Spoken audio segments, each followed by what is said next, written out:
But there's a real willingness to give back, and sometimes people just don't know how to support. And I think that's part of Silence of the royal sisters-in-law, Kate Middleton and Meghan Markle, have not spoken in 4 years, claims Sussexes mouthpiece Omid Scobie in bombshell new book.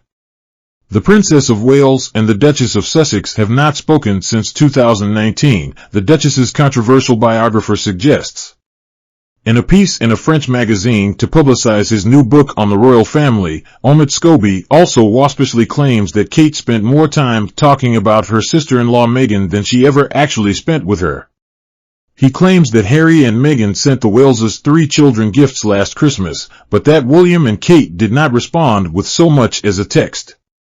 The author, dubbed Meghan's mouthpiece, repeats previous claims that the Duchess of Sussex never wants to set foot in England again, never felt at home in the UK, and never wants to be involved in the British monarchy again.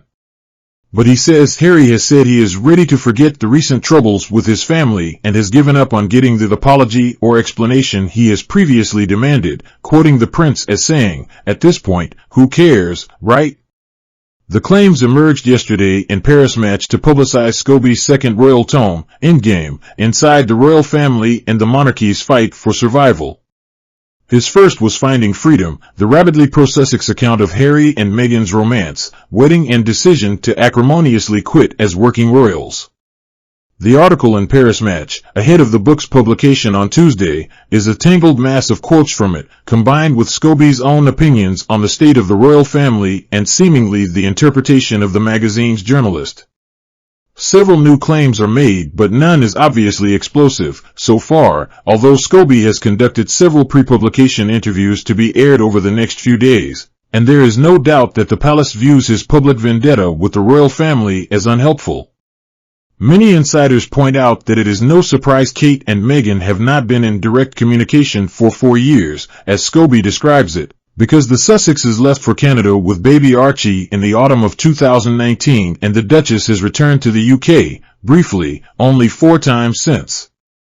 Paris Match adds that Kate immediately detected a rival to her in Meghan, writing, "She spent more time talking about Meghan than with Meghan," according to a close friend of the couple. Harry, while promoting his tell-all memoir earlier this year, said it quickly became Meghan versus Kate after he started dating the US TV actress in 2016. Harry also repeated claims that Kate made Meghan cry during a row about bridesmaids' dresses ahead of the Sussexes' 2018 wedding. William, Kate, Harry and Meghan were at one time dubbed the royal family's Fab Four after they initially appeared to form a close bond. But when they were reunited for a car journey the day after the Queen's death in September 2022, there was a palpable silence as they traveled the short distance to Windsor's Long Walk, the book claims.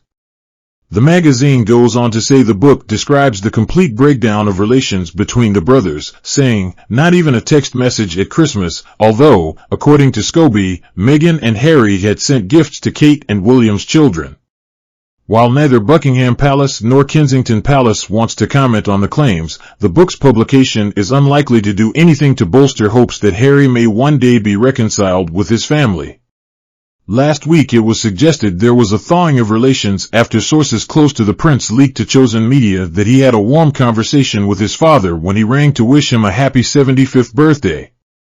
Scobie insists he is not friends with the Sussexes, nor was he in direct contact with them over the book, and the Sussexes have denied they are affiliated with it. But there is a certain level of detail that, if true, could only have come from sources who are extremely close to the couple. This includes claims that Harry twice texted his estranged brother around the death of the Queen, and heard nothing back, and that his father, King Charles, called him from an unknown number. Scobie also has details of an alleged conversation between Charles and his younger son, when Harry apparently called to talk to him about his vitriolic memoir, Spare. He says the king was cautious, further claiming that a message was circulated among family members not to trust Harry with anything and to ignore both the book's claims and what he was saying to promote it.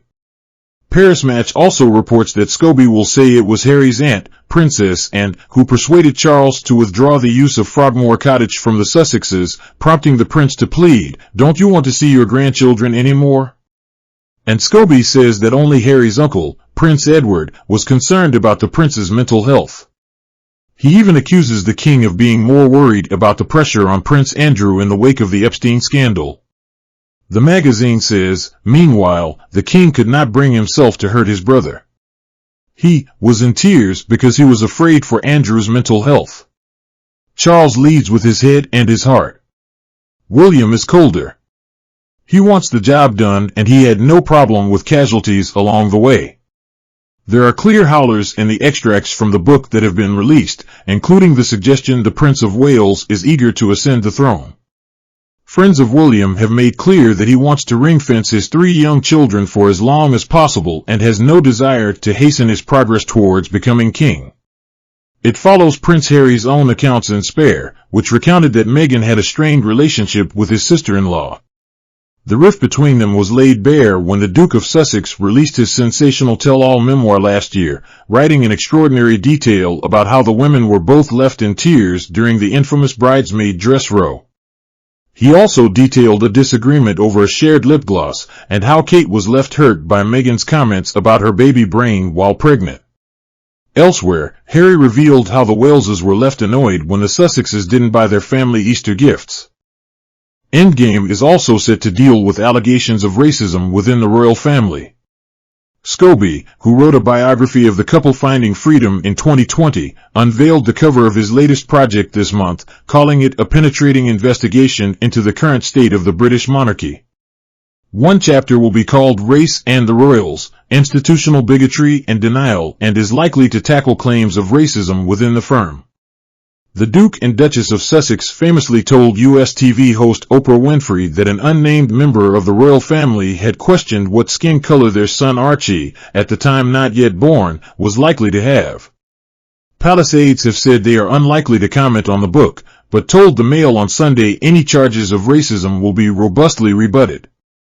The Sussexes repeatedly denied cooperating with Scobie and his co-author Caroline Durand on Finding Freedom, but Meghan was later forced to admit in the High Court that she authorized an aide to brief the pair secretly.